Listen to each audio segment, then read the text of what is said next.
Hello and welcome to Brodual. This time we have Spears by Soolie.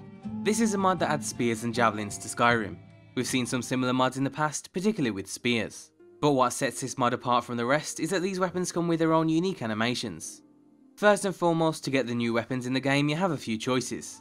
The mod integrates them into the world as best as it can, so you can find the weapons in pretty much all of the same areas as you can find a one-handed sword or any other weapon.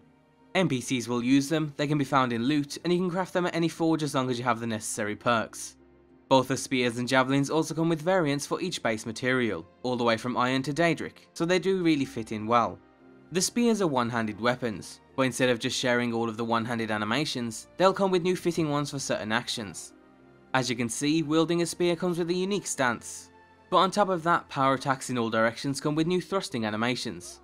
If you stand or move forward, you'll thrust directly ahead. If you go to the left, then you'll thrust slightly upward, and if you go to the right or backwards, you'll do a jumping thrust downwards towards the enemy. Spears will generally deal the same amount of damage as their sword counterparts, but they're slower to wield. However, they also deal more critical damage, have a much longer reach, and ignore 25% of armor. So against heavily armored units that you want to stay away from, the spear is the ideal weapon of choice. Regular attacks with a spear will still use the standard one-handed animations, but this isn't too unusual, and spears are still effective when swung in battle, especially when they come with relatively long blades like these do. Regular attacks also come with the bonus of increased range over the other one-handed melee weapons. However, the author thinks you should mostly use power attacks with the spears, which is why he's also reduced the stamina cost of power attacks for spears by about half. So overall, the new spears are integrated as an entirely new weapon that both fits in well and is unique enough that it's worth using in certain situations. However, there's a few key things to take into account. One is that the new animations only appear to spears in your right hand, so if you dual wield them you'll definitely notice the difference. Also, the animations don't work in first person, so you'll have to use something like the immersive first person view mod to get it to work. But apart from that, the spears are extremely functional and we like them a lot. Going to the other side of the mod, we have javelins. These are new ranged weapons that work in a similar way to archery. They can be stored in stacks of 3 and essentially work like arrows, but you don't need a bow or any other accessory to fire them. Just like the spears, these also come with new animations. To throw them, you just need to hold down your attack button when they're equipped. Your character will then reach back and hold it until you let go of your mouse button.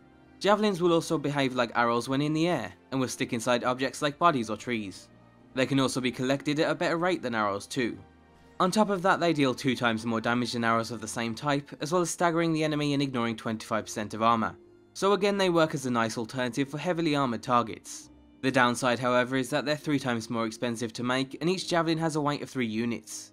This time around, you'll absolutely have to use the immersive first person view mod, otherwise you'll see a buggy view of you trying to fire a sword like an arrow. Both of the new weapons actually work extremely well in first person, so it's worth having it installed. So overall, the mod has some minor issues, but they're extremely easy to work around. The only real issue is when it comes to NPCs using the new weapons. Unfortunately, the current version temporarily changes their heads, which makes them look a little odd if they aren't wearing a helmet. However, we hope this will be fixed in a later version.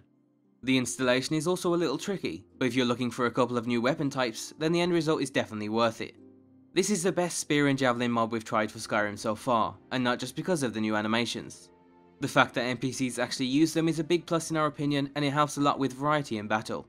So if it sounds like something for you, then we can't recommend it enough. And as always, be sure to leave an endorsement on any mod you enjoy, and thanks for watching.